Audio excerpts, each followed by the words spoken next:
The Guild is Maximum Lawyers' community of legal entrepreneurs who are taking their businesses and lives to the next level.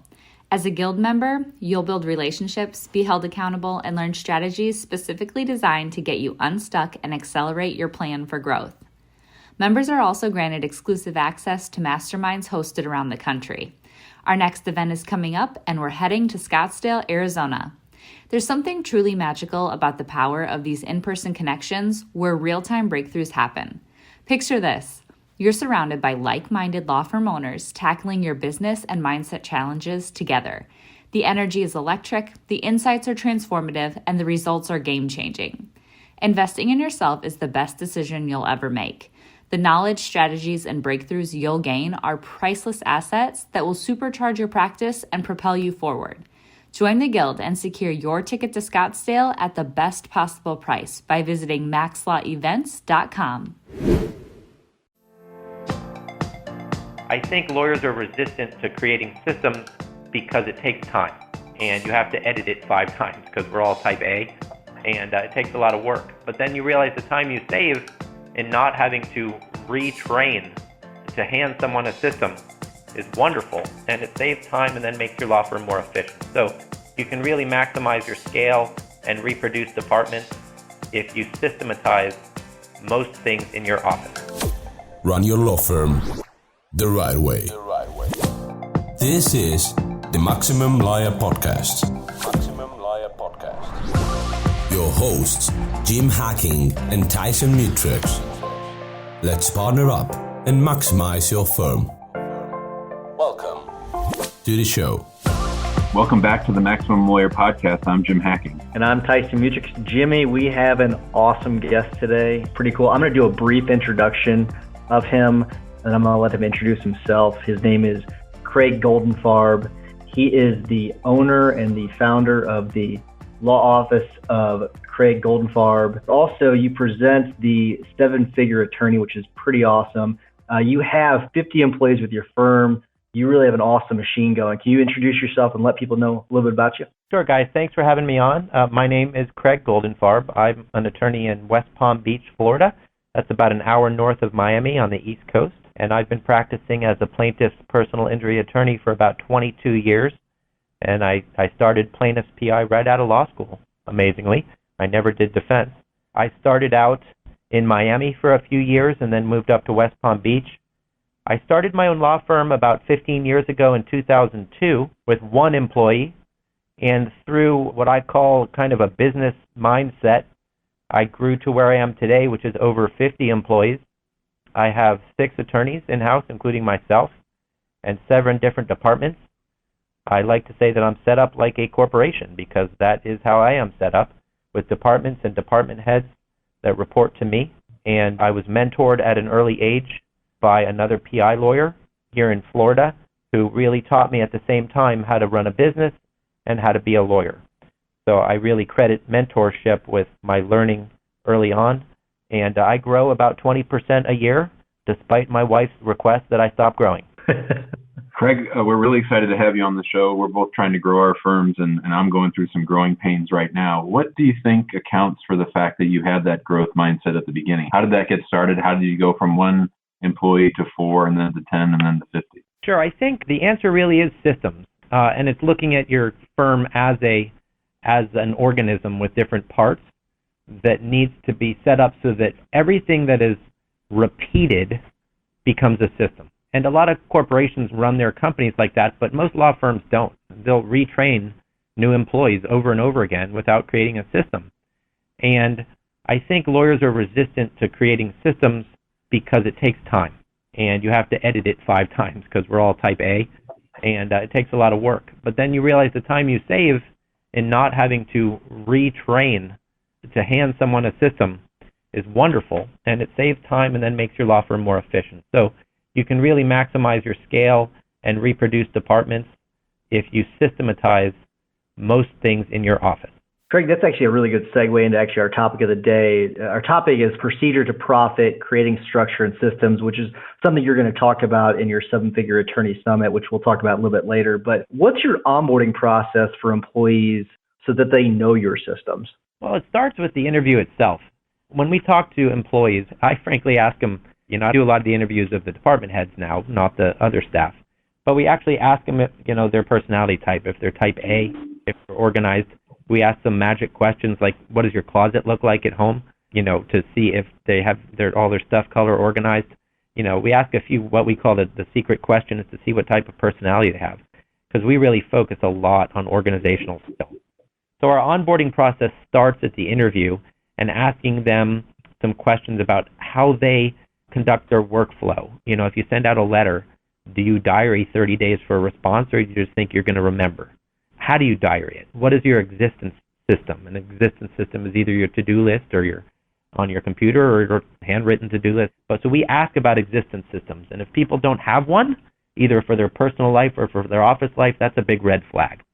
So our onboarding process for systems starts with figuring out if they're the type of person who likes systems. Craig, how do you find time during the day while you're practicing law and managing the firm to actually keep building new systems? Well, luckily about 10 years ago, I realized that being a trial lawyer was going to kill me at an early age, and I made a transition from trial lawyer to entrepreneur, business owner. And I decided that my skill sets, while I was a heck of a trial lawyer, I really thought that I would be more efficient in becoming a business owner primarily. So one of the things I talk about in my lectures is, where do you want to be on the linear line between technician, which is I want to be a lawyer 100% of the time, and entrepreneur, which is that I don't want to be a lawyer any percent of the time and I just want to be a businessman. And once you figure that out, if you have the luxury of being able to place yourself where you want to be, and I decided I wanted to be a lawyer about 10% of the time and a businessman about 90% of the time. So at that point, my firm was small, but I kind of knew that that was my goal. So I hired good lawyers, and I realized that I needed to pay the money to hire lawyers to do the law, and then I shifted into designing systems and reproducible pods within my law firm so that I could run the business. Craig, some of the questions we get are, how do you fix the boat while you're still in it? That's a big problem that people have. So what's a system that's failed for you and that you've had to fix, and how did you fix the problem? Well, I think one of the systems that failed was my hiring process. And the first 5 or 10 years of my career, I was hiring based mostly on experience. And I realized, strangely enough, that was a mistake. Experience should be in the top 5, but experience is maybe third. We hire based mostly on personality type, character, and then maybe experience would be third.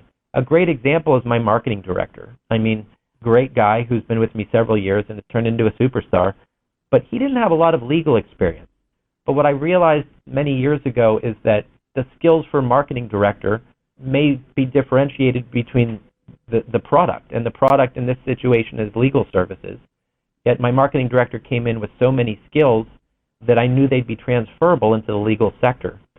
So he had been at a law firm a very brief time, but his skill set was so great in marketing that I realized that experience with law was fifth on the list for this young man, and he turned into a superstar. So I think the system that broke down for me was hiring based on the wrong criteria. And once I realized I was doing that, I really changed things about 10 years ago. We're talking with Craig Goldenfarb, attorney from West Palm Beach, Florida. He's getting ready to present his 7-figure attorney summit. It's coming up in March, and we're excited about that. Craig, when you meet with attorneys and talk to them about the importance of systems, what kind of pushback do you get back? What resistance do you find attorneys have, or misconceptions they have about the work involved in creating systems? It's really funny. That's a great question. So when I lecture, I realized that law school didn't teach us anything about anything having to do with business at all, and that lawyers develop a sense of arrogance that if you're a great lawyer, the clients will come. And doctors are often the same way. And they think that word of mouth is going to make them successful. And that's such a fallacy. And the arrogance of lawyers is what causes the pushback of why they think that it's beneath them to view their law firm as a business instead of as a profession. So if you can get rid of the arrogance of, I'm a professional, I'm not a businessman, then you can break down your own barriers to forming systems within your office. So the greatest pushback I get, honestly, is a mindset that was caused by law school, which is you're better than everybody else, and if you're great, your business will do great, and that's just flat out wrong. So, Craig, you're going to have to think about this one maybe for a second, but what's the one system in your firm that you could not live without? I was prepared for the question, and that's a great question. And you'll be surprised by the answer.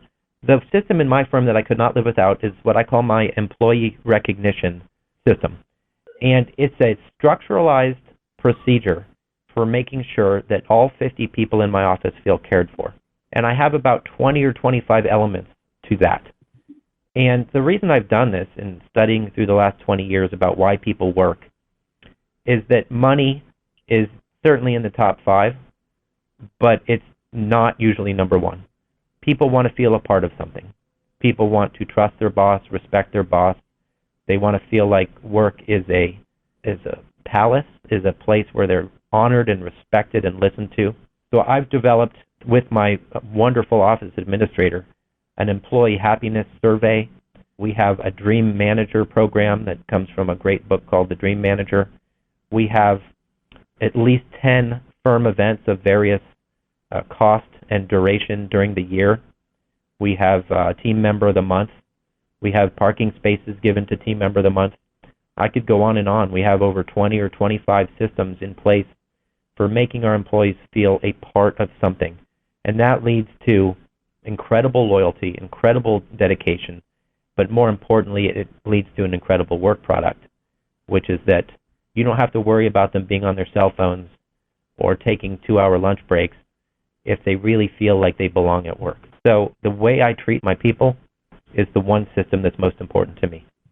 That's a great answer. Great answer. And I think it's good for all of our listeners and for Tyson and myself to hear for taking care of our clients or our employees, our team for sure. Craig, do you have a system for creating systems? Is that one of the things that you're going to cover at the summit? It is. And I do have a system for creating systems. And the key to that is one of the hardest things we have to do, which is time blocking. So I'm a member of a group called Atticus, which is probably the largest lawyer coaching company in the country. And what Atticus taught me was the importance of time blocking, which is you take time during the week that is dedicated towards certain things. And it's a pretty simple concept, but very hard for lawyers to actually implement. So for instance, if I'm working on a procedure manual or a section of a procedure manual, I will set aside with the people I'm working with every Wednesday between 3 and 4 o'clock. Nobody's interrupting us. We're working on that procedure manual. So the system for creating systems is basically setting aside certain amounts of time in manageable chunks. So there's never an excuse as to why you didn't get to it. Because as lawyers, we're all frantic, we're all busy. But if that's uninterruptible time, every week or every 2 weeks or whatever time you want to make, time blocking is the key to getting things done, especially when we've all got mounds of stuff on our desk and tons of projects we want to work on. Craig, we have some more questions, but before I get to that, I want to make sure we fully plug your summit. I know we've talked about it, but I want to make sure people know how to find it. It's called the 7-Figure Attorney Summit. It's happening on March 16th, 2017 in West Palm Beach, Florida. It's a half-day seminar. It's for solo and small firms, people that want to learn the tips and advice of business, management, marketing, legal services, the same type of people that would actually listen to this podcast. It's from one of the biggest personal injury firms, your firm in South Florida. So it's only $299. Go to 7figureattorney.com. It's a very small investment for what you're going to get out of it. So, and this is just a small taste, but I'll let you talk about it more later. But my next question would be for you is, what's a marketing system that you think our listeners should start employing today? I'll start with one that's very cheap. And what I have done for 20 years is I make sure I have lunch every day with someone that might help my business on a personal level or on a professional level. So I don't take my lawyers out to lunch that much because I spend plenty of time with them.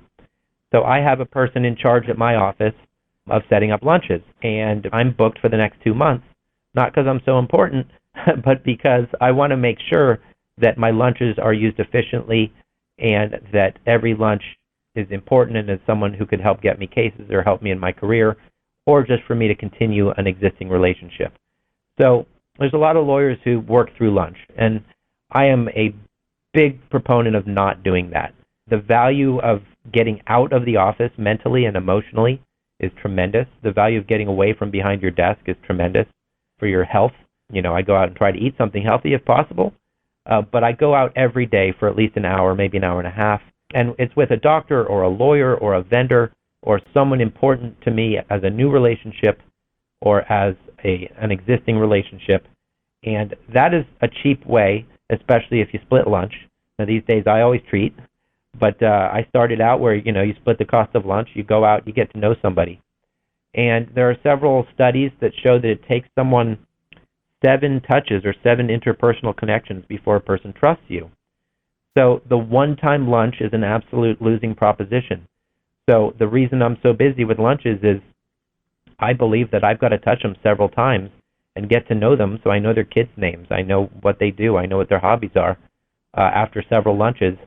And that's the kind of relationship that is enduring and genuine and produces good things, whether it's referrals or friendships or leading you to other referral sources. So the one marketing system that solos should do is be absolutely militant in setting up, whether it's lunch or if you're single, maybe drinks or dinner, but you got to have interpersonal relationships. That's a great tip, and it's so tempting to just sit behind the desk, see how many more emails I can reply to or more packages I can get out the door. So I totally get that. Craig, we are coming up towards the end of the show, so we have a few more questions. And one thing that we sort of fall into a trap around here is when we work on systems, it's sort of an ebb and flow. We do it when we're not busy, and then when we get busy, we sort of fall away from doing systems. And then we also sort of struggle with how granular to get in creating a system. I made a flow chart. I'm an immigration attorney, and I made a flow chart of the steps that have to happen in order to get someone from overseas to the United States and to have an actual green card. And when we counted it up, it was about 70 steps. And so my paralegal sort of said, well, this is sort of crazy. I know all these things. I'm just going to do it. I'm not going to use the checklist. So sort of how do you deal with that kind of thing? Well, what I do is when I meet with my department heads to set up a system, I go over the outline because, frankly, now I'm not as familiar with how to file a lawsuit. And, I have no idea how to file a lawsuit right now. No clue. But the litigation secretary knows how to file a lawsuit. So I give the outline of the structure to the department head and then let them create the granular part of it. It does need to be granular. My litigation flow sheet procedure is 20 pages long. But all I did is I was set in on the first meeting with my litigation manager, a lawyer, and we set out the structure. And then after the structure, I said, you go to work with your litigation attorneys and your litigation teams and create all the granular parts of it. I'm done because I created the structure along with him. So after you create that structure, you can then delegate and get out of the way. And it's really difficult for us as lawyers to get out of the way. But the more we get out of the way of our people, the better they do, and the more decision-making abilities and powers they develop. So it does need to be granular, but the granulation does not need to be created by you. Awesome. Yeah, this is really awesome stuff. Craig, this has been really good. I do have a more vision type question for you because you've been really, really successful. But what's your vision for your firm going forward? Well, I've found that as I've grown, that the more visible I am in the community, the better my reputation continues to grow, the better my law firm does. So I've expanded into doing a few other things. I just started a charity that is related to an area of law I do, where we're giving free defibrillators. That's those things in the airport that save your life if you had a heart attack. So I do an area of law related to that. It's a niche. So I started a charity, and we're raising tens of thousands of dollars to give free defibrillators to youth sports clubs so that lives can be saved if someone has a heart attack. So I've met through that organization hundreds of people that I would have never met. So it's really going outside your comfort zone and doing something that's related to your business, but not related to your business. It's starting a charity. I also have started a lecture series that we were talking about earlier that I'm going to do on March 16th of this year to educate other lawyers. And once you become known as an educator and someone who's giving advice to others, word spreads. So, some of us write books. I've written books, I've lectured, I educate, but I'm really putting that into the next phase, which is to educate lawyers of every type about business systems. And then I've also taken some leadership positions in the community, which is most cities have a leadership organization or a future leaders organization. So I've started to become active in those, and you'd be surprised at the quality of people you meet and how that just expands your influence within the community and how many people know you from different sectors. as lawyers, we are so myopic and we meet just lawyers. And that's such a loss because we've got skills that we can offer to other areas, other sectors of society. And I've started to realize that in the last few years. Craig, that's fantastic. I want to do a little riff off that one, and then we'll get to our tips for the end of the show. Your law firm is called the Law Offices of Craig Goldenfarb, and I'm wondering, how do you handle client expectations who come in and they say, "Where's Craig? I want Craig to be my lawyer." We've developed a system to handle that frequent request. And I wouldn't say we make it tough for them to meet me, because I don't want them to think it's tough. But they have to go through some channels in order to sort of, I wouldn't say qualify, because that sounds sort of arrogant, but we make sure they get introduced early on to their team. And their team does not include me, because we have so many clients. And people really want comfort and they want trust. So if they become comfortable and trusting of the lawyer that's working on their case, and it is a lawyer, and the paralegal that's working on their case, if we ask them to hold off on their request and they can meet me in a few weeks, then what happens is that we go ahead and set the appointment, and 99% of the time they cancel it. Because at that point they're so comfortable with the lawyer handling their case and the paralegal that's handling their case that they think it's a waste of their own time. So it's about a 1% get through or want to get through, but it's a decision that they end up coming to on their own. If we block them from meeting me, they're going to be angry. If we lead them down the path of the fact that they don't need to meet me anymore, then they're going to be satisfied.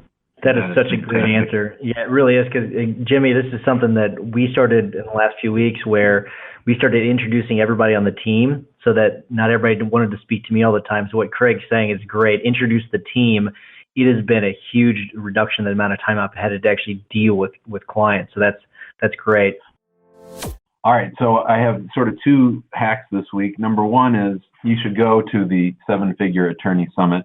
I have signed up. I'm putting my money where my mouth is. My kids are on spring break that week, so the Friday before, we're going to drive down to Tampa, catch some Yankees spring training, then we're going to go see the Orioles, and then we're going to head over to West Palm Beach to attend the 7-Figure Attorney Summit, and then we're going to catch the Cardinals at Roger Dean Stadium. So I'm really excited about that. I encourage everyone, including you, my brother Tyson, to attend the 7-Figure Attorney Summit. My actual hack of the week is a great book that I've been listening to by Salim Ismail. It's called Exponential Organizations: Why New Organizations Are 10 Times Better, Faster, and Cheaper Than Yours, and What to Do About It. It's a great little book. He's one of the directors of Singularity University with Peter Diamandis. It has a lot of big picture views on where the future's headed, and when you think about your law practice in a way that's going to grow exponentially instead of linearly, it really sort of opens you up to think differently. That's really good. And my tip actually fits in with this episode and with what you're saying as well. And my tip is invest in yourself. Some of the best money I've spent as a owner of my law firm is investing in myself, going to the mastermind experience, paying for really good CLEs, going to marketing CLEs or events like Craig's got. I haven't got to his, but I'm trying to work some things around to actually go to his. But invest in yourself, because that's some of the best money you can really spend. You are your future, so you need to spend the money. Go to 7figureattorney.com, register for Craig's event, go to Mastermind Experience with John Fisher. Do those types of things, because that's what's going to be the jumping off point for your firm to really grow. And Craig, with that, we always ask our guests to give a tip of the week. So what do you have for us? I think my biggest tip is to time block. My first time blocking experience was 20 years ago when someone told me that Friday afternoons nobody does anything. And when I was young, I guess that was true. I'd go out and have a beer with my friends on Friday afternoons. But what I decided to do instead of that was between 3 and 5 o'clock on Friday afternoons, I would not allow myself to do any legal work. I would do only business work. And I did that for about 5 years. And that's the time when you set up lunches, when you do those little marketing projects, when you write a marketing letter or a blog or something that has nothing to do with any file you have. And I found that those 2 hours made me more money and it made me more successful than the other 38 hours of the typical work week for a 5-year time period. So if you can be disciplined enough to devote 2 hours a week to business stuff, whatever that stuff is, you'll be a success. This episode was chock full of great content, so many great ideas. I have sort of fallen off having lunches with people, and I need to get back to doing that because that is a great source of referrals and connections and sort of mutually helping each other out. Craig, thanks so much for joining us, and I look forward to meeting you down in West Palm Beach. Absolutely, guys. Thanks for having me on the show. Thanks, Craig. Hopefully I'll see you in a couple weeks. Again, it's on March 16th. Go to sevenfigureattorney.com. It is only $299. It's in West Palm Beach, Florida, which it's a great time to go down to Florida and spend some time there. I guess really, Craig, there's probably no bad time to go down there, but register for the event, go down there. It'll be well worth your money. And Craig, thanks again for coming on the show. You're welcome, guys. Thank you. Thank you. Thanks for listening to the Maximum Lawyer Podcast. To stay in contact with your hosts and to access more content, go to MaximumLawyer.com. Have a great week and catch you next time.